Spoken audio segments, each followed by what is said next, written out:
Tak, xo'p do'stlar, demak, bugun xudo xohlasa muammolarni hal qilish darsimiz bo'ladi. Bugun metrikalarda qanaqa muammo bo'lsa, qanaqa qilib uni ildizini topish kerak muammoni va qanaqa qilib ularni to'g'rilash kerak. Shular haqida gaplashamiz va bugun men o'zimda ko'rsataman, qanaqa muammolar bor, qanaqa to'g'rilashim mumkin, qanaqa to'g'rilayman va shundan kelib chiqib o'zingiz ham, ya'ni siz ham o'zingiz varonkangizdagi muammolaringizni to'g'rilasangiz bo'ladi. Va bugun buni gaplashganimizdan keyin ertaga bizning oxirgi kunimiz bo'ladi, challenge oxirgi kuni. Ertaga imенно butun boshli to'liq savol-javob darslarini qilamiz. Sizda qanaqa savollar bo'lsa, qanaqa muammolaringiz bo'lsa, ertaga hammasini olib chiqasiz. Birgalikda xudo xohlasa yechim topamiz. Tak, shas uzr do'stlar. Okey. Demak, darsimiz target va sotuv varonkasidagi muammolarni hal qilish deb ataladi. Kirish. Target reklamalaringiz va varonkangizdagi muammolarni bartaraf etish uchun ushbu qo'llanmadan foydalanasiz. Ya'ni mana shu qo'llanmadan foydalansangiz bo'ladi. Ushbu qo'llanmadan foydalanishdan oldin target bo'limidagi barcha darslarni tugatgan bo'lishingiz lozim. То есть hamma darslarni ko'rgan bo'lishingiz kerak.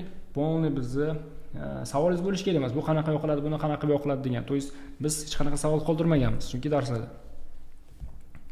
Agar siz bizni jarayon va usullarimizni bosqich-bosqich bajarmagan bo'lsangiz, qanaqa qilib men yoqish kerak degan bo'lsam, shunaqa qilib yoqmagan bo'lsangiz, bu qo'llanma sizga deyarli foyda keltirmaydi. Jarayonni bosqichma-bosqich bajarishingiz va so'ngra kompaniyada 4 kun davomida testdan o'tkazgandan keyin ushbu qo'llanmani oching. Ya'ni to'liq jarayonni yoqasiz. 4 kun testdan keyin bu qo'llanmani ochsangiz bo'ladi. Muammolarni aniqlash va bartaraf etish uchun quyidagi qo'llanmadan bosqichma-bosqich foydalanishingiz kerak bo'ladi. Okey. Qo'llanmalar. Birinchisi target reklamalarim tasdiqlanmayapti. Reklamani yoqasiz. Reklama yoqqaningizdan keyin target reklamangiz tasdiqlanmasligi mumkin. Ya'ni qaysidir bir kreativingizda aytaylik, sizda muammo bo'lishi mumkin. Qaysidir kreativda muammo bo'lganda proverkadan o'tmaydi, qizil ошибка chiqib qoladi. Mana shuni nima qilish kerak? Agar target reklamangiz Meta tomonidan tasdiqlanmasa, Meta Ads Manager kursimizning 9-blokdan himoyalanish modulidagi o'yin qonunlari darsi bilan darsni ko'rganingizga ishonch komil qilishingiz kerak. Albatta bu sizga to'g'ri kelmaydi. Nima uchun? Chunki sizda ushbu kursga dostуп yo'q. Agar bu challenge-da mana Target Pro'dagi o'quvchilarim bo'ladigan bo'lsa, ko'rsatib o'tib ketaman. Qaysi reklamangiz proverkadan o'tmagan bo'lsa, mana bu target asoslari darsiga kirasiz. Target asoslari darsini 9-modulida, mana blokdan himoyalanish modulida o'yin qonunlari degan 2 soatlik darsim bor. 2 soat. Ya'ni targetda nima qilish kerak, nima qilish kerak emas, qanaqa reklama yoqsangiz blokka tushasiz, qanaqa reklama yoqsangiz xavfli bo'ladi va qanaqa reklama yoqsangiz xavfsiz bo'ladi. Shular haqida gapirganman. Shuning uchun mana shuni ko'rganingizga ishonch komil qilishingiz kerak. Demak, videoni to'liq ko'rib barcha qoidalarga rioya qilayotganingizni tekshirasiz. Agar barcha qoidalarga rioya qilayotgan bo'lsangiz va baribir reklamangiz tasdiqlanmasa, Meta xodimlari bilan bog'lanasiz. Demak, kreativingiz proverkadan o'tmadimi? Proverkadan o'tmasa, agar haqiqatdan qonun qoida buzmaganingizga ishonchingiz komil bo'lsa, bilasiz, qonun buzmadingiz, o'zidan o'zi proverkadan o'tmadi. Mana bu ssilkani bossangiz, mana shu qo'llanmani sizga beraman. Mana bu ssilkani bossangiz, Metani support bo'limi ochiladi. U yerda muammongizni yozsangiz bo'ladi. Men reklama yoqqanim rus tilida yozishingiz mumkin yoki ingliz tilida yozishingiz mumkin ularga. O'zbek tilida tushunmasa kerak katta ehtimol bilan. Yozasiz, muammoni tushuntirishadi kreativingizdagi. Keyin ular sizga reklamangiz nimaga tasdiqlanmagan sababini aytishadi. Tasdiqlanmagan reklamalarni reklama akkauntingizdan polностью udaltib qo'yasiz, o'chirib yuborasiz. Mana bu yerga kirsangiz, qaysidir bir kreativingiz ishlamagan bo'ladi. Qizil turgan bo'ladi mana bu yerda. Qizil turgan bo'ladi, udaltib qo'yishingiz kerak. Bosasizda mana bu yerdan udaltib qilib yuborishingiz kerak bo'ladi. Chunki shunchaki o'chirib qo'ymang. Bunaqa yaxshi proverkadan o'tmagan, Facebook qonun qoidalariga zid bo'lgan reklama turmasin akkauntingizda. Bu sizni reklama akkauntingiz blok bo'lishiga sabab bo'lishi mumkin. Demak, barcha qonun qoidalariga tayangan holda reklamangizni qaytadan yaratishga urining va ishga tushiring. Agar yana tasdiqlanmasa, ushbu jarayonni qaytadan takrorlaysiz. Bu narsa deyarli juda ham kam holatda bo'ladi. Proverkadan o'tmasligi, lekin proverkadan o'tmasa, endi nima qilish bilasiz. Subbotga yozasiz. yokida udaltib turib qaytadan yangi videoni qo'yib yoqasiz. Demak, ikkinchisi, target reklamalarimda tiriklik alomati yo'q. Tiriklik alomati yo'q. Tiriklik alomati nima degani? Tiriklik alomati shundan iboratki, reklamangiz aktiv bo'ladi, aktiv turaveradi, lekin nimagadir pul sarflamaydi. Summa zatrat yo'q, mana bu yerda summa zatrat chiqmaydi, pokazlar ham, axvatlar ham yo'q umuman. Reklama aktiv turibdi, lekin odamlarga ko'rinmaydi. Target reklamalarining ko'ruvlarga ega bo'lishini boshlashi va mana shu ko'ruvlarni meta algoritmi sizni mana shu Ads Manager'ingizga chiqarib bergunga qadar 10 daqiqadan 24 soatgacha vaqt o'tishi mumkin. Shuning uchun boshda 10 daqiqadan 24 soatgacha kutishingiz lozim. Agar 24 soat hali kutmagan bo'lsangiz, birinchi o'rinda shuni qilishingiz kerak. Reklamani aktiv qilsangiz bo'ldi, 24 soat kutishingiz kerak. Agar 24 soat kutsangiz va hali ham tiriklik alomati yo'q bo'lsa, reklamangiz sozlamalarning to'g'ri ekanligini tekshiring. Demak, tushundingizmi, tiriklik alomati nima degani? Reklamangiz aktiv bo'lishi mumkin, lekin pul sarflamaydi. Ko'rinmaydi odamlarga, lekin aktiv turaveradi. Shu holatda quyidagi sozlamalarni tekshirishingiz kerak. Birinchi o'rinda ishonch komil qiling, reklama guruhingiz uchun kamida $2 byudjet ajratganingizga. Ko'ring, reklama guruhiga kamida kunlik byudjet $2 dan baland ajratganmisiz? Bu birinchisi. Ikkinchisi, reklamalaringiz tasdiqlangan va faol bo'lishi kerak. Tekshiring, reklamangiz tasdiqlanganmi va faol turibdimi? Shuni tekshirishingiz kerak. Ba'zida faol emas bo'lishi mumkin. Tasavvur qiling, shunday holat bor. Men reklama yangi gruppa yaratishim mumkin-da. Yangi gruppa yaratishim mumkin-da. Bo'ldi, chernovik bo'yicha qolib ketishi mumkin. Men opublikovать qilmasligim mumkin. Endi katta ehtimol bilan siz bilan bo'lmaydi bunaqa narsa.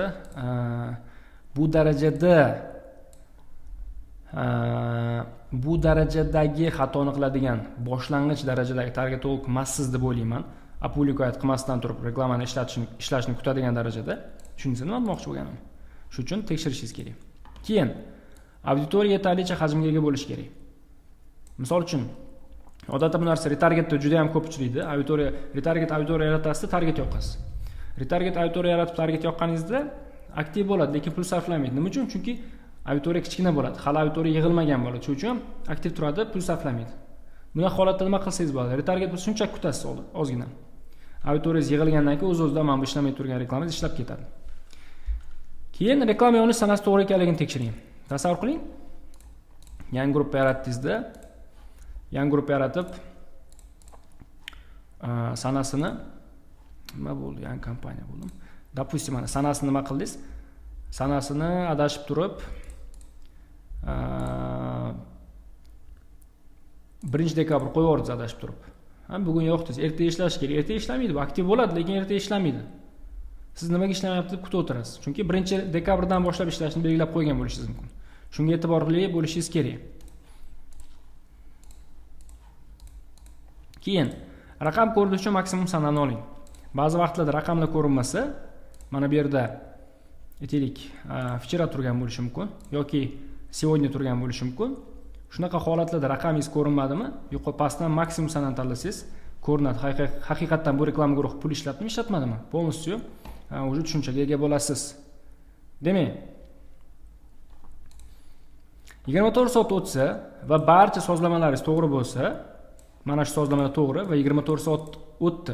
Lekin hali ham tiriklik alomatlarini ko'rmasangiz, ya'ni hali ham reklamangiz odamlarga ko'rsatilishi boshlamasa, demak qanaqadir texnik muammo bor. Texnik muammo bor. Bu holatda birinchi tiriklik alomati yo'q reklama guruhlarini o'chirib yuborishingiz kerak va yuqoridagi sozlamalarni to'g'ri qilgan holda qaytadan yoqishingiz kerak. Shuncha kirasizda mana buni tanlaysizda, udal qilib yuborasiz va qaytadan yaratishingiz kerak shuni. Chunki qanaqadir metani o'zini qanaqadir texnik bagi bo'lgan. Bug degani shu texnik muammo degani. Okey. Keyin KPI'larim o'rtacha benchmark doirasidan tashqarida. Sizning KPI'laringiz bor va menda ham KPI'lar bor edi sizda bo'lsa. Mana KPI'larim bor edi. Mana KPI'm. Chiqqan raqamlarim va men qo'ygan benchmarklar. Demak, KPI'larim o'rtacha benchmark doirasidan tashqarida degani, mana bu yerdagi men raqamlarim bu yerdagi raqamlardan yomonroq. Shunda nima qilish kerak? Agar target reklamangiz to'g'ri yoqqan bo'lsangiz, haqiqatan ham 4 kun to'liq ishlagan bo'lsa, raqamlaringizni pullik jalb qilish metrikalar jadvaliga tushirgan bo'lsangiz va raqamlaringiz benchmark KPI bilan solishtirganda siz raqamlaringiz KPI doirasidan tashqarida bo'lsa, quyidagi ma'lumotlar muammoni aslingizni topishga yordam beradi. Bu yerga kiritdingiz hammasini. Mana bu bilan taqqosladingiz tepani va siz raqamingiz tepadan yomonroq. Shu holatda quyidagi instruksiyalar, ya'ni qo'llanmani sizga yordam beradi. Okey. Birinchisi, targetdagi CPC har bitta klik narxi KPI doirasidan tashqarida.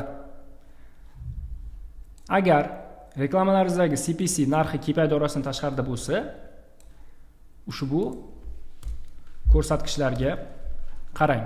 CTR va CPM. Ushbu ko'rsatkichlar bir-biriga bog'liq va birgalikda reklama CPC narxiga ta'sir qiladi. Tushundingizmi nima demoqchi bo'lganim? Bu yerda CPC bor. 5 sentdan 20 sentgacha qo'yganman. Va bizda mana bu yerda aytaylik 37 sent turibdi. Bizda qimmat CPC qo'ygan benchmarkimizdan. Shu holatda biz nima qilishimiz kerak ekan? CTR bilan CPM ga qarashimiz kerak ekan mana bu yerdan. Mana bu yerda mana CTR bilan CPM ga qaraymiz. CTR larimiz bor va CPM imiz bor. Qani CPM? Mana CPM imiz bor.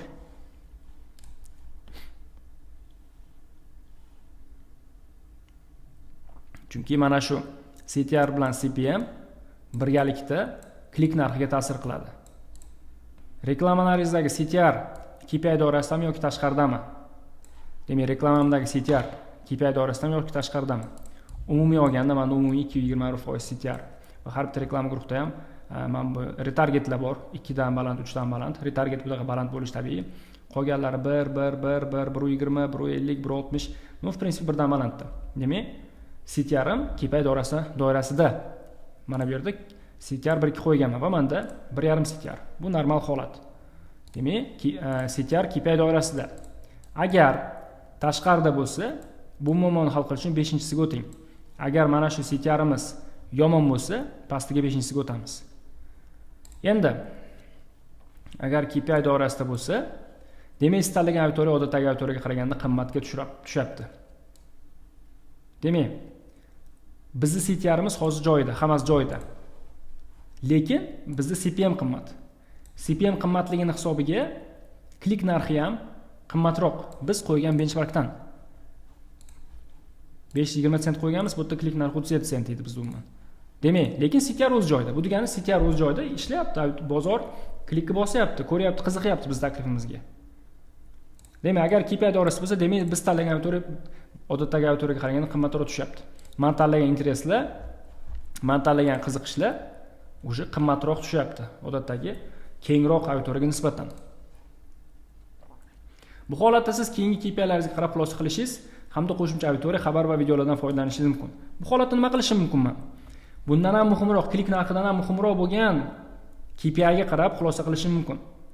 Klik narxidan muhimroq bo'lgan KPI man aytaylik, lead narxi deyishim mumkin. Okey, klik narxi qimmatroq ekan benchmarkdan. Lead narxi qanaqa? Lead narxiga qaraymiz. 7.43 edi. Menda 5-10 dollar qo'yganman. Lead narxi o'z joyida. Shuning uchun ham klik narxi menga уже в принципе xavotirga tushmasligimga sabab bo'ladi. Chunki menda klikdan ham muhimroq bo'lgan ko'rsatkichim, KPI'im o'z joyida. Yokida umumiy natijani yaxshilashim uchun men yana qo'shimcha kreativ olib turib, qo'shimcha xabar yasab, qo'shimcha kreativ olib, qo'shimcha xabar yasab, yana yangi videolarni test qilib ko'rishim mumkin, чтобы yaxshiroq, arzonroq klik narxi chiqishi uchun, balandroq yana CTR chiqishi uchun. Demak, tushunarli-a? Endi 5-si targetdagi CTR KPI doirasidan tashqarida. Demak, mana bu CTRimiz KPI doirasidan tashqarida bo'lsa. Agar sizdagi CTR foizi KPI doirasidan tashqarida bo'lsa, ushbu ko'rsatkichga qarang. Biz CTRimiz o'z joyida 1.7, 1.2. Ну, tasavvur qiling, tashqarida. CTRimiz birdan past bo'ladigan bo'lsa, CPC bilan CPM ga qarashingiz kerak. Agar klik narxi CPC raqamingiz KPI doirasida bo'lsa, lekin CTR raqamingiz KPI doirasidan tashqarida bo'lsa, xavotir ko'rish yo'q. Klik narxi o'z joyida bo'lsa, lekin CTR arzon bo'lsa, xavotirga tushib o'tirmang. Chunki bundan oldin nima qildik? Lead narxi o'z joyida edi, lekin klik qimmatroq edi. Lekin biz xavotirga tushib o'tirmaymiz, to'g'rimi? Nima qilib klik qimmat bo'lsa, zato lead narxi o'z joyida. Bu yerda ham xuddi shunaqa. Nima qilib CTR kam bo'lsa, zato klik narxi o'z joyida. Agar klik narxi ham, CTR ham KPI doirasidan tashqarida bo'lsa, agar klik narxingiz ham qimmat, CTRingiz ham yomon bo'lsa, bu nima degani? Bu siz reklamangiz auditoriyaga yaxshi mos kelmayotganini anglatadi. Reklama umuman auditoriyaga to'g'ri kelmayapti. Bu holatda siz qo'shimcha auditoriyalarni yangi video va xabarlari bilan test qilib ko'rishingiz kerak. Sizda bor kreativlar bor. Yangi auditoriyalarga yoqib ko'rishingiz kerak yoki yangi videolarni hozirgi auditoriyalarga yoqib ko'rishingiz kerak, chunki beradigan kreativingiz uni ko'rayotgan auditoriyaga mos kelmayapti. Shuning uchun klik ham qimmat, CTR ham siz benchmarkingizdan past bo'lyapti. Demak, davom etamiz. 6-si. Targetdagi CPM 1000 ta ko'rilgan narxi KPI doirasidan tashqarida. Agar sizdagi CPM narxi KPI doirasidan tashqarida bo'lsa, ushbu ko'rsatkichlarga qarang. CPMingiz qimmatmi? Biz ikkita ko'rsatkichga qaraymiz, CPC bilan CTR ga. Klik narxi bilan CTR ga qarashimiz kerak. Agar klik narxi KPI doirasida bo'lsa, lekin CPM KPI doirasidan tashqarida bo'lsa, xavotir ko'ring yo'q bu yerda ham. Klik narxi siz xohlagan narxda kelyapti, lekin CPM qimmatroq. Bu yerda ham xavotir ko'ring yo'q, chunki klik narxi CPM dan bizga muhimroq. Shuning uchun ham muhimroq bo'lgan sizga raqam o'z joyida turibdi. Shuning uchun muhim bo'lmagan raqam qimmatroq ekanini his qilish shart emas. Agar klik narxi va CPM ikkovi ham KPI doirasidan tashqarida bo'lsa, bu siz reklamangiz auditoriyaga yaxshi mos kelmayotganini anglatadi. Bu holatda siz qo'shimcha auditoriya xabar va videolarni test qilib ko'rishingiz kerak. Bu meni holatim. Mana bu yerda menda klik narxi ham men qo'ygan raqamdan qimmat, umumiy holatda 37 sent kelgan, lekin CPM ham qimmat. Meni holatimga to'g'ri keladi. Lekin bu degani reklama mutlaqo mos kelmayapti degani emas. Nima uchun? Chunki klik narxi CPM qimmat bo'lgani bilan eng menga asosiy bo'lgan metrika lead narxi o'z joyida kelyapti. Shuning uchun ham mana bu ikkoviga ko'z yumishim mumkin. CPC ga ham, CPM ga ham ko'z yumishim mumkin. Va albatta, natijani yanada yaxshilash uchun qo'shimcha videolardan, qo'shimcha rasmlardan, qo'shimcha xabarlardan va qo'shimcha auditoriyalardan foydalanib ko'rsam bo'ladi. Agar siz holatingizda xuddi shunaqa bo'ladigan bo'lsa, mana bu maslahatga quloq solishingiz mumkin bo'ladi. Keyingisi. Call show up rate foizi KPI doirasidan tashqarida. Bizda call show up rateimiz bor edi, esingizda bo'lsa. 80% qo'yganman. Tushgan zaявkalarni 80% bilan gaplashishimiz kerak. Misol uchun 100 ta zaявka tushdimi, 80 tasi bilan gaplashishingiz kerak. Mana shuni show up rate deyiladi. Tushgan zaявkalarni necha foiz bilan gaplashganingizni. Agar mana shu past bo'lsa, call show up rateingiz past bo'lsa nima qilish kerak? Bizda benchmark 80%. 10 ta zaявka tushdim, 8 tasi bilan gaplashamiz. 50 ta zaявka tushdim, 40 tasi bilan gaplashamiz po-любому. Ushbu ko'rsatkich haqida xulosa qilishingizdan oldin 20 tadan ko'p so'rovnomalar olgan bo'lishingiz kerak. Endi qaranglar, so'rovnoma deganimni noto'g'ri tushunmanglar. Men odatda leadlarni so'rovnoma deb atayman. Nima uchun? Men chunki hamisha lead olmayman, men hamisha so'rovnoma olaman. So'rovnoma bilan leadning farqi bor. Prinsipi ikkovi ham bir xil narsa, lekin so'rovnoma men uchun leaddan muhimroq. Lead olasiz, lead shunchaki ismi bor, telefon raqami bor, bog'lana olasiz. So'rovnoma polностью ko'proq savollaringizga javob berib o'tgan inson. Men uchun so'rovnoma hamisha sifati balandroq bo'lib kelgan leaddan. Chunki so'rovnoma to'ldirgan inson ko'proq savollarga javob berib o'tadi va sotuv konversiyasi so'rovnomalardan qimmatroq, so'rovnomalarda balandroq bo'ladi. Shuning uchun ham so'rovnoma deb ataganman. Shuning uchun siz so'rovnoma nima ekanini o'tirmang, lead deb tushunsangiz bo'ladi. Demak, necha tushgan zaявkalar necha foiz bilan gaplashganingizni xulosa qilishingizdan oldin 20 tadan ko'p so'rovnoma olgan bo'lishingiz kerak. 4 ta lead tushdida 3 tasi bilan gaplashishingiz shunchaki 75% konversiya qo'ya olmaysiz. O'rtacha raqam bizga chiqishi kerak. O'rtacha raqam kerakligi uchun, to есть o'rtacha raqamni chiqarish uchun bizga ko'proq zaявка kerak. Agar hali 20 tadan ko'p so'rovnomalaringiz yo'q bo'lsa, birinchi o'rinda shunga diqqatingizni qaratishingiz lozim. 20 tadan ko'p so'rovnomalaringiz bor va show up rate foizi KPI doirasidan tashqarida, lekin ROI 500 dan balandmi? Agar ROI 500 dan baland bo'ladigan bo'lsa, show up rate ko'rsatkichi haqida xavotir olmasangiz ham bo'ladi. Endi ROI 500 qo'yganim men xizmat va kurs bizneslar uchun qo'yganman, balkim sizni qoniqtiradigan ROI 500 dan baland bo'lishi mumkin. Sizni biznesingizni, siz ishlayotgan tadbirkorni qoniqtiradigan ROI 1000 bo'lishi mumkin. 500 men uchun yetarli. Men uchun 500 yetarli. $1 tikib, $5 foyda qilsam, men xursand bo'laman. Har kimda har xil narsa. Demak, misol uchun show up rate foizi kam sizda, lekin ROIs o'zingiz xohlagancha kelyaptimi? biznesga shuncha pul tikib shuncha qaytarsam rozi bo'laman degan xuddi shunaqa raqam kelyaptimi, okey. Demak, xavotirga o'rin yo'q. ROI o'sha hisoblagan protsentdan baland bo'lsa, shu operate ko'rsatkichi haqida xavotir olmang. Chunki kamroq insonlarga aloqaga chiqyapsiz tushgan zaifkalardan, lekin siz o'zingiz xohlagan pulni topyapsiz. Lekin raqamlarni yaxshilash maqsadida davom etishingiz mumkin. Raqamlarni yaxshilamoqchisiz, yanada ko'proq ROI qilmoqchisiz, demak davom etasiz. Gap shu operate ko'rsatishga kelganda, birinchi tekshirishingiz kerak bo'lgan narsa bu so'rovnoma to'ldirilgandan so'ng necha soatdan keyin qo'ng'iroq qildingiz. Ya'ni tushgan zaifkalardan necha foiziga bog'lanishimiz shu operate edi, to'g'rimi? Shu operate balandroq qilishingiz uchun ertaroq bog'lanishingiz kerak zaifkalarga. Shu operatingiz pastmi? Birinchi o'rinda o'zingizga savol bering. Zaifka tushgandan keyin qancha vaqt ichida bog'lanyapman? So'rovnoma to'ldirilgandan so'ng ko'pi bilan 24 soat ichida qo'ng'iroq qilishingiz kerak. Mana shuni 24 soat emas, 12 soat qilaylik. Ko'pi bilan 12 soat ichida qo'ng'iroq qilishingiz kerak. Agar qo'ng'iroq qilguningizcha bundan ko'p vaqt o'tsa, muammo mana shunda bo'ladi. 12 soat ichida qo'ng'iroq qilishingiz va dazmolni issiqda bosishingiz lozim. Tushundingizmi? Zaifka tushdi 3-4 kunlab qolib ketmasin. Uje 3-4 kunlab qolib ketsa sovishiga sababchi bo'ladi. Qarang, shu operator biz nima dedik? Tushgan zaifkalardan bog'lana olinganlar soni, to'g'rimi? Endi tasavvur qiling. Albatta qiyin masala, 5 daqiqa ichida bog'lansangiz. 5 daqiqa ichida bog'lansangiz, katta ehtimol bilan aloqaga chiqasiz. Juda ham ko'p foiziga va sotuv konversiyangiz juda baland bo'ladi, chunki xos zaifka qoldirdi, xayol hali ham siz produktingizda bo'ladi. Siz produktingizni hali unutmagan. 5 daqiqa qiyin. Misol uchun biz o'zimiz ham 5 daqiqada aloqaga chiqmaymiz. Shuning uchun ham 12 soatida qancha kechiksangiz, shuncha shu operatingiz yomon bo'ladi. U o'zingiz mas'uliyatingizda. Demak, ertaroq qo'ng'iroq qilish kerak, dazmolni issiqda bosish kerak. Ikkinchi tekshirishingiz kerak bo'lgan narsa bu qabul qilingan so'rovnomalarning sifati va sifat to'g'ri kelmasdan rad etayotgan so'rovnomalar soni. Biz odamni zaifga qoldiradi. Tushunishingiz uchun ba'zilariga o'zimiz qo'ng'iroq qilmaymiz, o'zimiz rad etamiz. Nima uchun? So'rovnoma javoblaridan kelib chiqib bizga to'g'ri kelmaydigan insonlar bo'ladi. Javoblardan ko'rib, ularga qo'ng'iroq qilib o'tirmaymiz. Sifati va mosligi qanaqa bo'lishidan qat'iy nazar har qanaqa so'rovnomani qabul qilaversangiz, sifatiga qaramasdan shunchaki songa ishlab hammasiga telefon qiladigan bo'lsangiz, albatta shu operatingiz ham aynan shunaqa bo'ladi. Bu holda asl muammo so'rovnoma arizalarini pala-partish qabul qilish siyosatingizdir. Shunchaki insta formadan, momental formadan sim telefon olish muammo bu narsa. Qabul qilish siyosatini qat'iylashtiring va so'rovnoma javoblarini mohiyatiga ko'ra to'g'ri keladigan yoki kelmaydigan yoki vaqti behuda sarflaydigan shaxslarga vaqtingizni sarflab o'tirmang. Ya'ni bizga zaifkalar tushib boshlaydi mana bu yerdan. Javoblarni tekshiramiz. Sotuv bo'limi telefon qilish kerak bo'lgan insonni, kerak bo'lmagan insonga siraz qilmaydi. Qilib o'tirmaydi vaqtini sarflab. Javoblardan kelib chiqib, bizga kerakli insonga telefon qilamiz. Shuni hisobiga telefon qilganimizdan bog'langanlarimizning protsenti juda baland bo'ladi.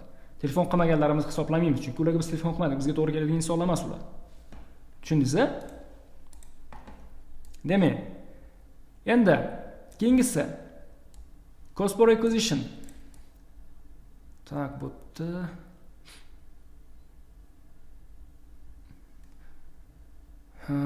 Tak, to'xtaylik. Men bittasini yana o'chirib yuboraman, shuni qaytarishim kerak.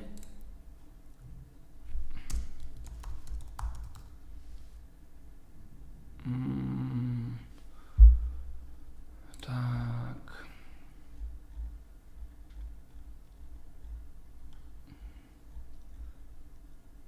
Okey, keyin qaytarib qo'yamiz. Ladna.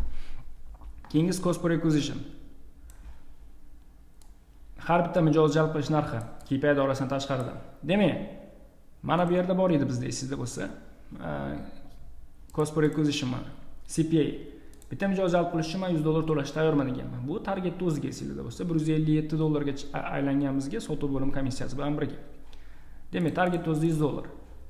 Demak, siz qo'ygan mijoz jalb qilyapsiz, lekin CPA cost per acquisitioningiz $100 dan qimmatlab ketyapti. Nima qilish kerak shunda? CPA ko'rsatkichi bo'yicha xulosa qilishingizdan oldin yuqorida keltirilgan barcha ko'rsatkichlarni tuzatishingiz lozim. CPA bo'yicha xulosa qilish uchun mana bu barcha metrikalarni tuzatishingiz kerak bo'ladi. Cost per acquisition barcha oldingi ko'rsatkichlarning umumlashtirilgan funksiyasi hisoblanadi.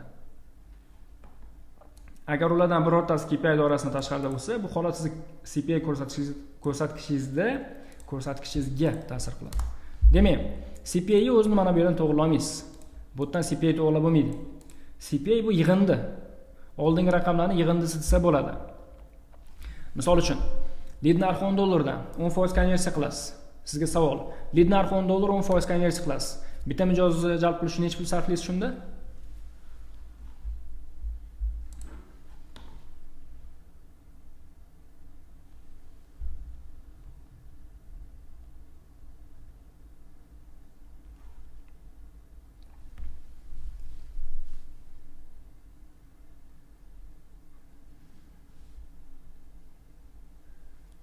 Kim javob bera oladi? Yo, savolni yaxshi tushunmadinglarmi?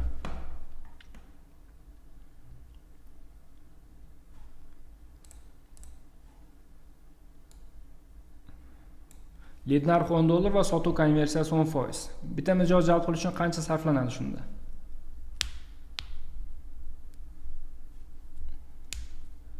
Tak, umid qilamanki, qanaqadir boshqa muammo bor deb sizda, chunki bu savolga javob bera olmayotgan bo'lsangiz, men sizga aytaman, prям holat juda ham chatoq. Holat juda ham chatoq, ilmingiz juda ham sust. Abdurahim aka javob berdilar, rahmat. Qolganlar qiynalgan bo'lsangiz, mana shu narsaga javob berishga hali ancha o'qishingiz kerak. Chunki juda ham elementarniy savol.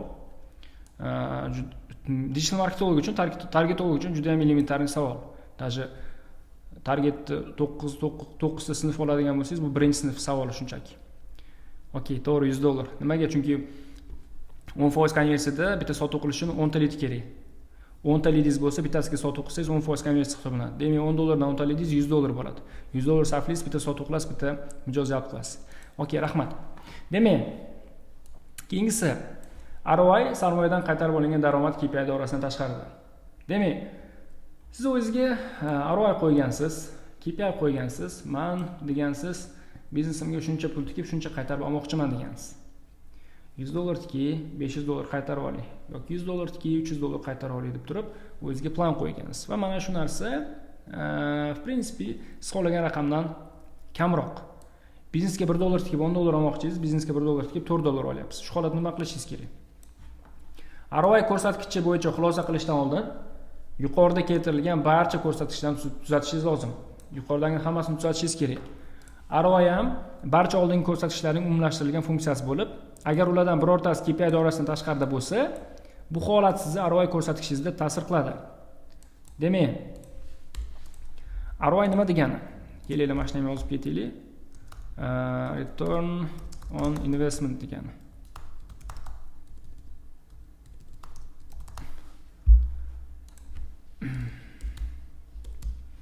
Return on investment degani qilingan sarmoyadan qancha foyda qaytarib olingani. Return on investment. Mana nasib qolib ketibdi. Okey. Demak, ROI ham CPI ga o'xshab oldingi metrikalardan kelib chiqadi. Raqamlaringiz yaxshiroq bo'lsa, ROI ham ko'p bo'ladi. Tasavvur qiling, $100 tikdingizda 10% konversiya qildingiz, bitta sotdingiz. $100 tikib $500, $100 tikib $500 sotuv qildingiz, допустим, 400% ROI oldingiz. Yoki $100 tikdingizda sotuv konversiyasi 10% emas, 20% bo'ldi. $100 tikib o'sha ikkita sotasiz. Demak, $1000 qaytadi. Demak, bu yerda o'sha 900% ROI bo'ladi. $100 tikib $900 foyda qildingiz.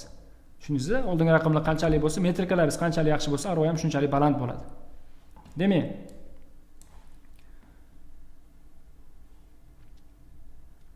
ushbu qo'llanmadagi barcha ko'rsatkichlarni to'g'rilashingizga qaramasdan, ROI baribir KPI doirasidan tashqarida bo'lsa, davom eting.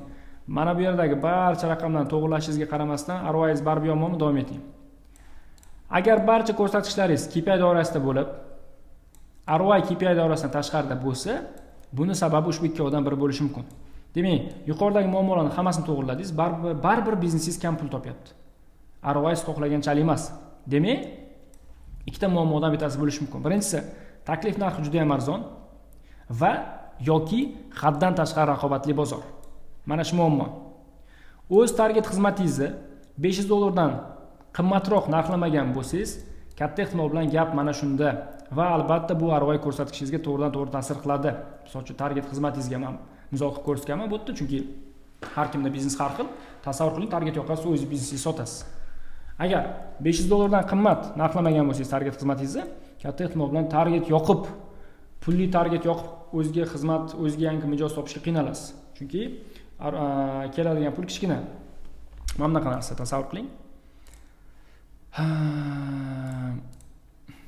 Tasavvur qiling, siz CPA bor. Mijoz jalb qilish sizga 100 dollarga tushadi. 100 dollarga tushadi mijoz jalb, bitta mijoz jalb qilish. Va xizmatingiz narxi. Xizmatingiz narxi aytaylik, men bilmayman, siz target xizmatingiz narxi necha pul. Men menga kelgan o'quvchilarni offline bo'ladimi, online bo'ladimi? Prям sizga aytaman, men kelgan o'quvchilarda 500 dollardan qimmat oladiganini sanoqli. Mana shu oxirgi bir necha oy ichida 70 ta online, 85 tami offline o'quvchi kelgan bo'lsa,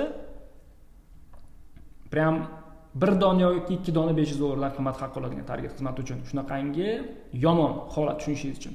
Va shuning uchun men taxmin qilib sizga aytishim mumkin, примерно 200-300 dollar atrofida olasiz bitta target loyihani. Balki bundan ko'pdir. Men bilmayman. Shuning uchun davaychi xizmat narxini 200 dollar qilaylik.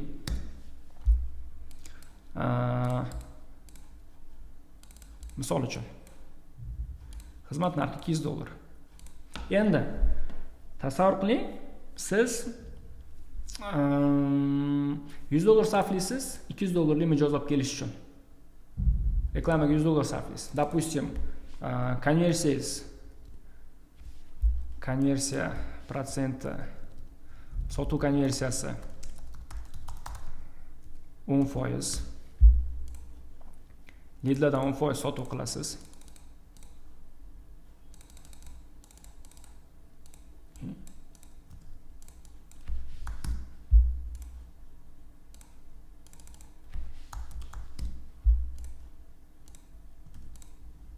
Lidlardan 10% sotuv qilasiz.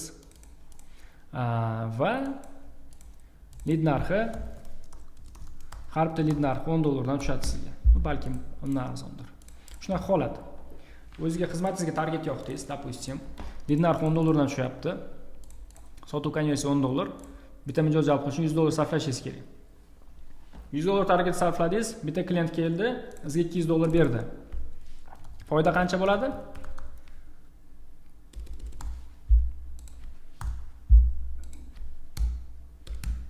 Foyda 100 dollar bo'ladi, to'g'rimi? Okey, foyda 100 dollar bo'ladi.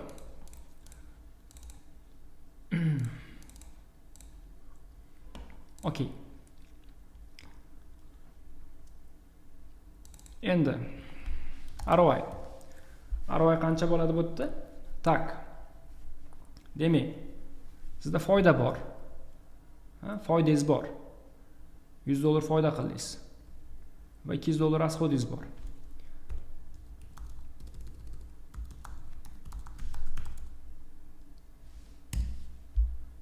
Так. Сейчас, секундочку.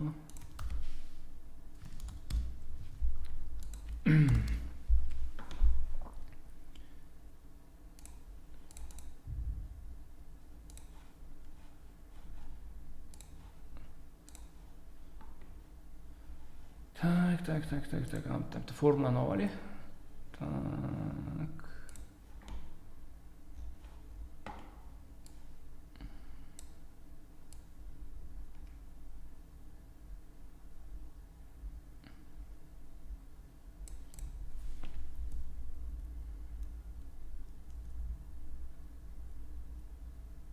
Mana. Так. Mana ROI. Foydani sarmoyaga bo'lib 100 ko'paytirasiz. Bizda foyda bor edi mana bu yerda. Tak, orqaga qaytamiz. Foydamiz bor mana. Foydani bo'lamiz sarmoyaga. Sarmoya ham 100 dollar qilgansiz biznesga, to'g'rimi? Ko'paytirasiz 100 ga. Shunda, в принципе, sizni foizda ROI kelib chiqadi.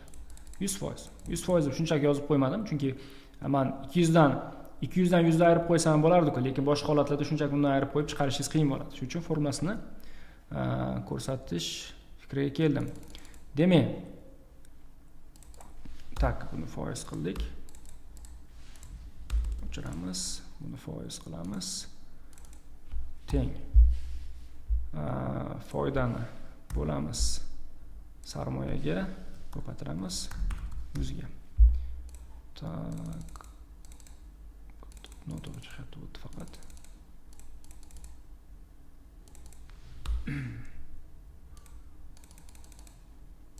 Mana qilaylik. Ekran ko'rinib turgan bo'lsa, 100 ni bo'lasiz 100 ga, ko'paytirasiz 100 ga. 100% bo'ladi. Prinsipiy sarmoyangiz. Sizda получается 100% bo'ladi.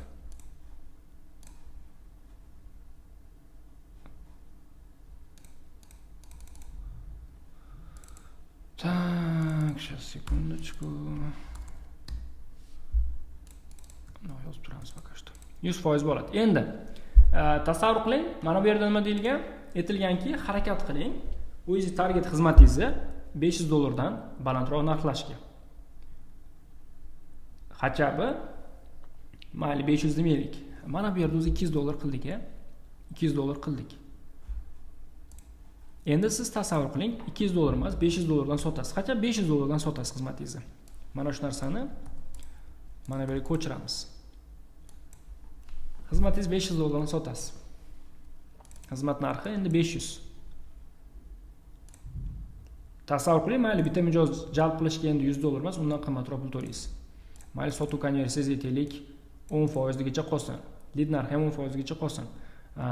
Yoki lead narxini qimmat yoki sotuv konversiyasi kamaysin mayli. Xizmatingiz уже kamroq insonga sotishni boshlaysiz, qimmatroq bo'lgani hisobiga, to'g'rimi?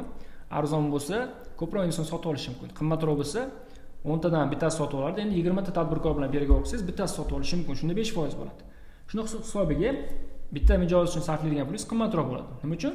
Chunki sizga 20 ta kerak. 20 ta kerak mana bunaqa $10 zaявkadan bitta sotishingiz uchun. Shu uchun mijoz jalb qilish narxi qanaqa bo'ladi?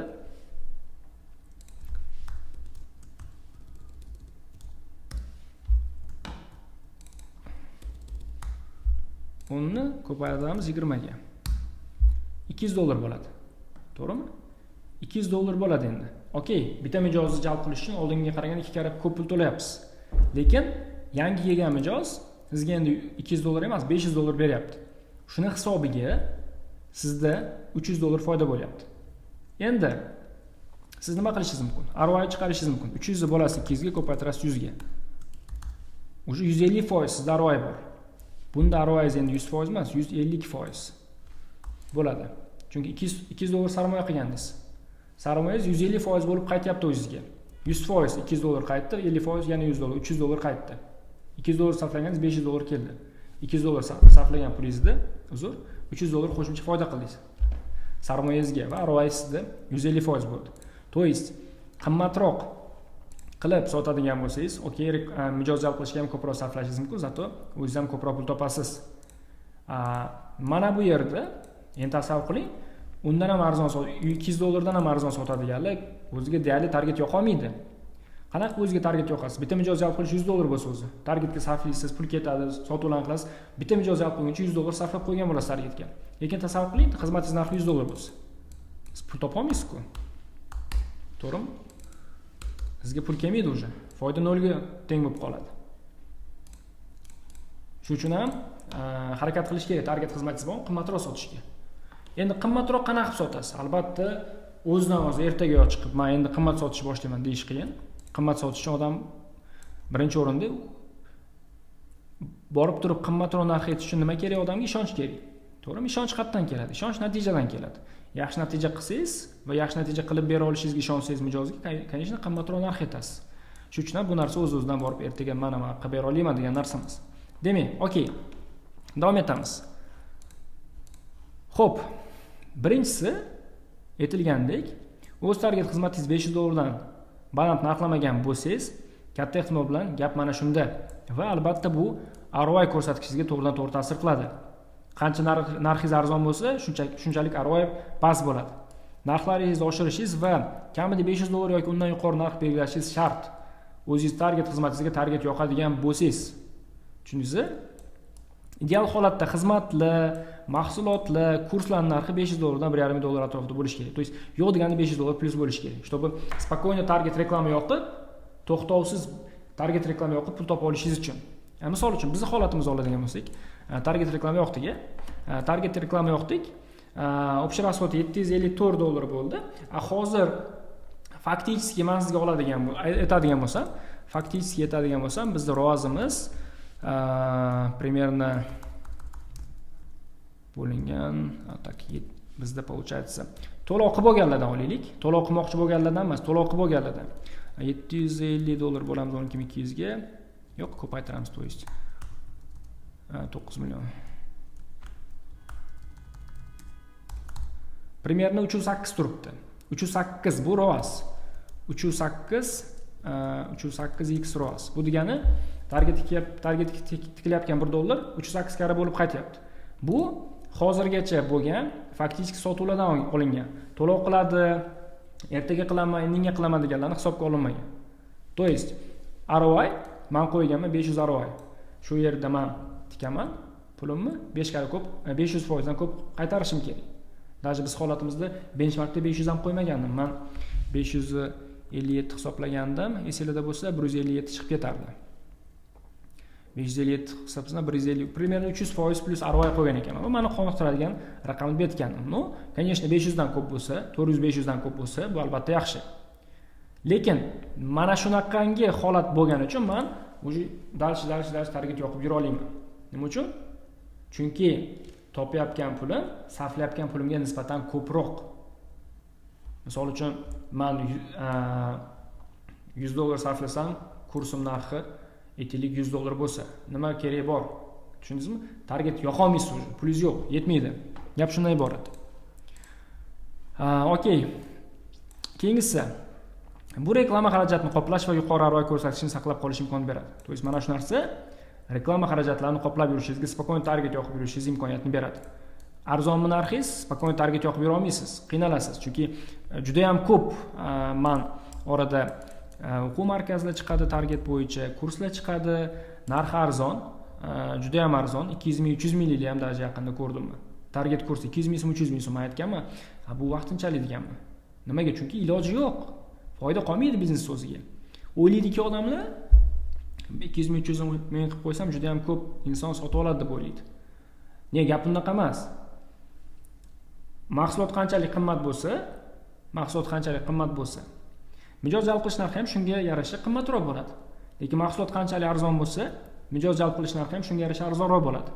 Lekin meni holatimda hozir mijoz jalb qilish uchun 750 bo'lsa, примерно men xohlagan benchmark bo'yicha ketyapti. Примерно maksimum $100 sarflash tayyorman degandim, xuddi shunaqa ketyapti hozir. Meni holatimda $100 tikib, aytaylik $570 qaytarayotgan bo'lsam, ularning holati arzonlashgan-ku. 200 minglik kurs допустим yoki 300 minglik kurs.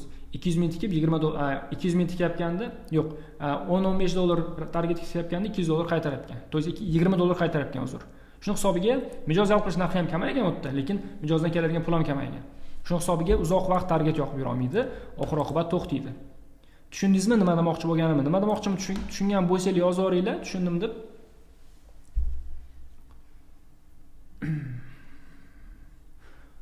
Okey. Alisher Umarov, rahmat. Demak, davom etamiz. Bu birinchisi edi. Xizmatingiz narxi juda ham arzon. Xizmatingiz narxi juda ham arzon bo'lsa, target yoqa olmaysiz. Даже o'ylab ham o'tirmang. Yoqishingiz mumkin-da, no qiynalasiz. Realni qiyin bo'ladi pulga yetkazishga. Agar siz juda sekundachka tushundim. Okey. Agar siz juda raqobatli bozorda bo'lsangiz, ROI ko'rsatkichingiz ushbu bozordagi boshqa raqobatchilar taklif etayotgan mahsulot yoki xizmatlardan o'zingiz yetarlicha farqlay olmasligingizni aks ettirishi mumkin. Birinchisi, hamma raqamlaringiz zo'r bo'lsa ham ROI xohlagancha emasligini birinchi sababi nima edi? Narx arzonligi edi. Ikkinchisi, bozorda juda ham raqobat ko'p va siz mana shu raqobatli bozorda o'zingizni ajratib ko'rsata olmayapsiz. Shuning hisobiga ROI kam bo'lishi mumkin. ROI ko'rsatkichingizni yaxshilashingiz uchun o'z taklifingizni boshqalarnikidan ajratib ko'rsatishingiz va yoki boshqa ko'rsatkichlaringizni yanada yuqori darajalarga olib chiqishingiz lozim. Shunda raqobatdan ustun kelib, o'zingizni foyda keltiradigan mustahkam o'rningizni yaratishga erishasiz. Ikkinchi usul qanaqa? Qaranglar. Birinchisi narx ekan, to'g'rimi? Ikkinchisi bozor bor. Bozor bor. Bozor o'yinchilari 20 ta o'yinchi bor. 20 ta o'yinchi bor. Siz ham shu 20 tanchidasiz. Va har bir o'yinchi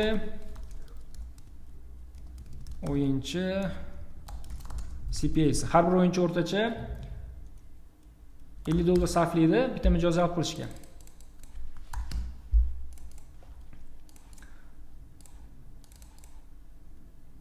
Endi bozorda o'zingizni boshqalardan farqlamaganingiz uchun odamlar sizdan sotib olish o'ylanib ko'radi. Sizdan sotib oling, boshqasidan sotib oling, undan sotib oling deb turib o'ylanib turib ko'radi.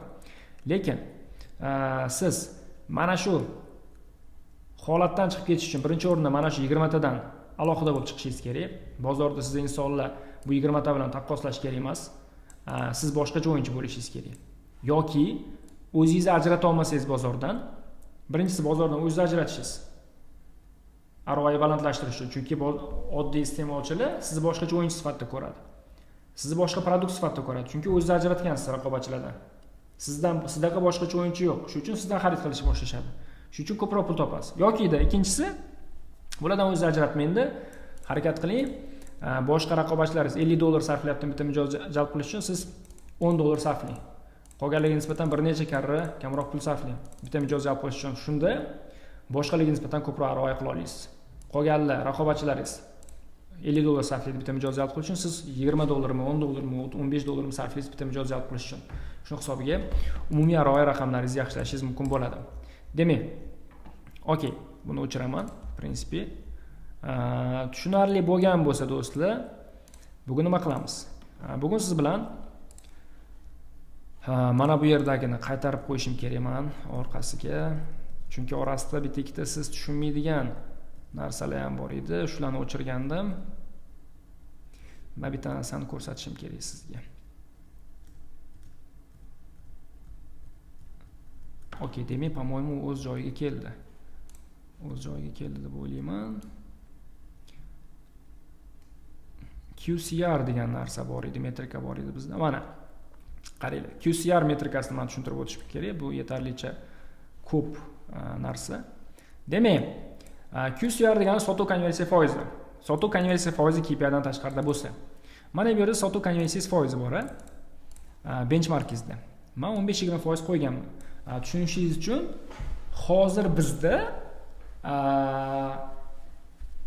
primerna hozir men aytaman, menga kecha berilgan report bo'yicha menga kecha berilgan report bo'yicha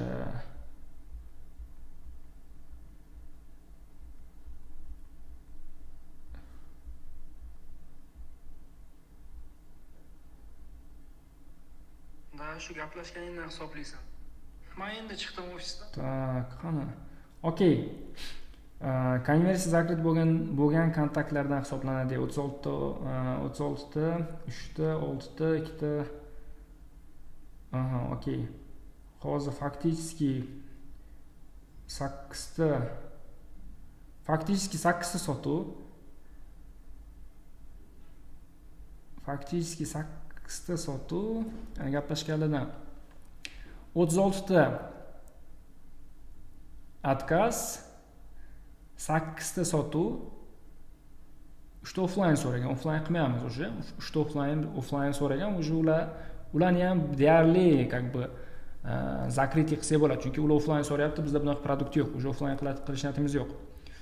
Demak, gaplashilganlardan 36 plus 3 ta offline plus 8 ta sotilgan. 36 ta отказ. Kreditda. Kreditda gaplashildi, uning 8 ta sotildi. Demak, kreditda 8 bo'lingan kreditda. Demak, 17% konversiya bizda hozir. Qolgan keyin to'lov qilaman degan va hokazolar 11 ta 12 ta ularni hisobga olmaymiz. Konkretna konversiyamiz. Demak, hozir bizda 17% konversiya. 15-20% men benchmark qo'ygandim. Okey, benchmark bo'yicha ketyapti. Endi sizni holatingizda agar kam bo'lsa-chi mana shu konversiya. Albatta, sotuv konversiyangiz hammada individual, to'g'rimi? Men 15-20 qo'ygan bo'lsam, siz ham 15-20 qo'yishingiz shart emas. Mana bu yerda benchmark yaratishni o'rgatdim sizga. O'zingiz uchun benchmark yaratasiz, orqadan teskari tahlil qilib kelib, o'zi to'xtaysiz bitta raqamda. Men $100 sarflamoqchiman. Umumiy 150 sarflamoqchiman. Umumiy shuncha foyda ko'rmoqchiman. Buning uchun sotuv bo'limi qanaqa konversiya qilish kerak? 15-20%. Okey, 15-20% sotuv bo'limi konversiya qilganda har bitta lidim necha puldan tushishi kerak? 5-10 dollar, ha? Tahlil qilgandik. Demak, hamma raqamlaringiz yaxshi, lekin sotuv konversiyangiz yaxshi bo'lmasa nima qilish kerak? Ushbu ko'rsatish haqida xulosa qilishingizdan oldin 30 dan ko'p qo'ng'iroq qilgan bo'lishingiz kerak. Va ularni barchasi parchalash varonkangizdan va target reklamangizdan kelgan bo'lishi kerak. Parchalash varonkangiz degan narsani unuting. Hozir eshitmadim deb o'ylang. Shunchaki parchalash varonkangiz polni bizni Target Pro darsimizda berilgan. Parchalash varonkasidan foydalanish o'rgatiladi. Chunki shuni hisobiga biz yaxshiroq konversiya qilamiz. Shuni hisobiga biz sayt ishlatamiz. Shuni hisobiga bizning lidlarimiz odatdagi Insta formadagi lidlardan qimmatroq, lekin shuni hisobiga biz konversiyamiz balandroq. Nima uchun? Parchalash varonkasini ishlatganimiz uchun. Shuning uchun sizda hozir parchalash varonkasi bo'yicha tushuncha bo'lmasligi mumkin. Shuning uchun ham bu narsani eshitmadim tasavvur qiling. No, sotuv konversiyangiz bo'yicha xulosa qilishingizdan oldin 30 dan ko'p insonlar bilan gaplashgan bo'lishingiz kerak. 30 dan kam inson, 5 ta inson bilan gaplashish sotuv konversiya bo'yicha xulosa qila olmaysiz. Nima uchun? Tangani tushuntirganim esingizdan o'rtacha raqam chiqish uchun ko'proq sizda kolleksiya bo'lishi kerak. 30 dan ko'p inson bilan gaplashdingizmi? Endi o'zi xulosa qila olasiz. Nechtasiga sotdingiz? 5 tasiga sotdingiz, 10 tasiga sotdingizmi? Okey, 30% konversiya qilsiz примерно. 33% o'zi bo'ladi, примерно shunaqa. Agar hali 30 dan ko'p qo'ng'iroqlar qilmagan bo'lsangiz, birinchi o'rinda shunga diqqatingizni qaratishingiz lozim. Hali 30 dan ko'p qo'ng'iroq qilmadingizmi? Sotuv konversiyangizni o'ylab ham o'tirmang. Birinchi 30 dan ko'p qo'ng'iroq qilishing mijozlar bilan. To'yis potensial mijozlar bilan. 30 dan ko'p qo'ng'iroqlar qildingiz, lekin ROI 500 dan kattami? Shunaqa bo'lsa xavotir olmasangiz ham bo'ladi. Endi ROI'ingiz agar sizda ROI KPI bo'yicha 500 dan katta bo'ladigan bo'lsa, misol uchun menda ROI 500, shuning uchun 500 qo'yganman. 30 dan ko'p qo'ng'iroq qilindimi biz sotuv bo'limimiz 1% konversiya qildimi? Lekin ROI 500 dan katta, menga farqi yo'q. Xolos 5% qilsa, xolos 6% konversiya qilsin. Zato men biznesga tikkan pulimni 500% qilib qaytarib olmoqchi edim. Qaytarib olyapman. Sotuv konversiyasi past bo'lsa ham mayli. Shunaqa bo'lsa xavotir olmasangiz bo'ladi. Lekin raqamlaringizni yaxshilash uchun albatta davom etishingiz mumkin. Raqamlarni yanada yaxshilash uchun. Demak, gap sotuv konversiyasi haqida ketganda, gap sotuv konversiyasi ko'rsatkishiga kelganda, birinchi tekshirishingiz kerak bo'lgan narsa bu so'rovnoma anketadagi savollar. Birinchi tekshirishingiz kerak bo'lgan narsa shu. So'rovnoma anketasidagi savollaringiz sizga bekorga bu yerda ko'plab savollar qilinmagan, ko'plab zaryadka qoldirish jarayoni qiyinlashtirilmagan.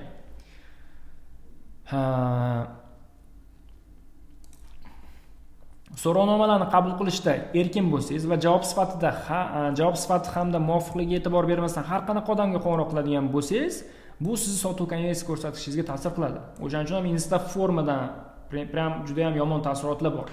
Zayavka bor, sotuv konversiyasi kam, 0.5%, 1% ko'tarmadi, men qoldirmaganman dedi va hokazo, shunaqa muammolar bor. Demak, birinchi o'rinda jiddiylashtirish kerak. Sotuv so'rovnoma qanchalik jiddiy bo'lsa, shunchalik xohishi bor insonlar qadam-qadam bosib so'rovnomangizni to'ldiradi. Ism, telefon raqamini qo'ygansiz, momentalniy formaga любой odam kirib yoza oladi-da.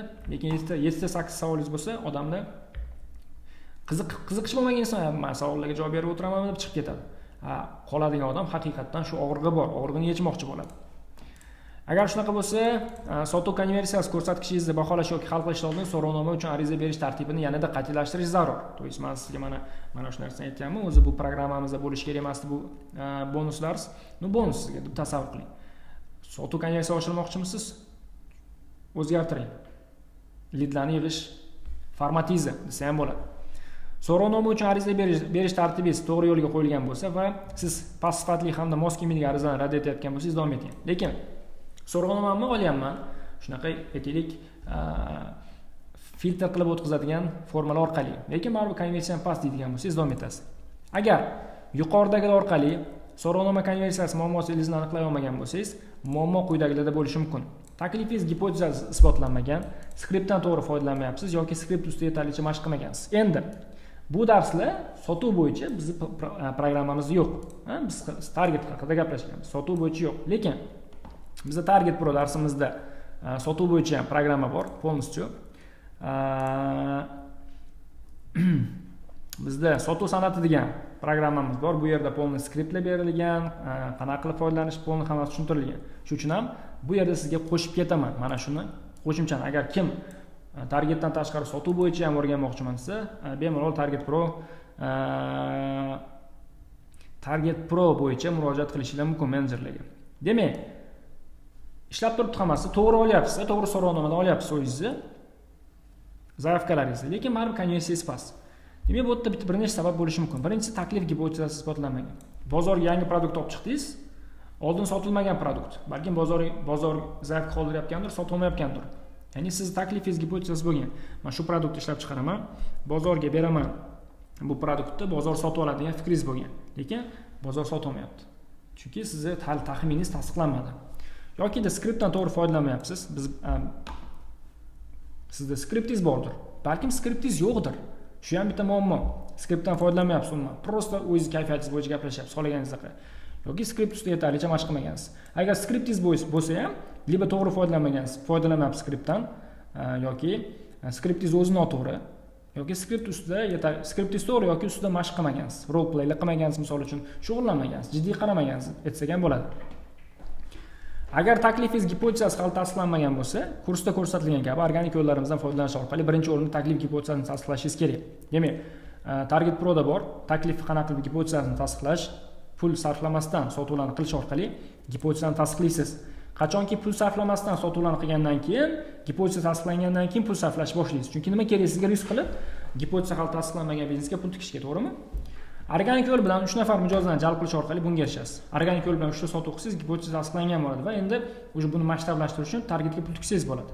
Agar muammo shunda bo'lsa, ortga qaytishingiz kerak va buni to'g'rilashingiz kerak.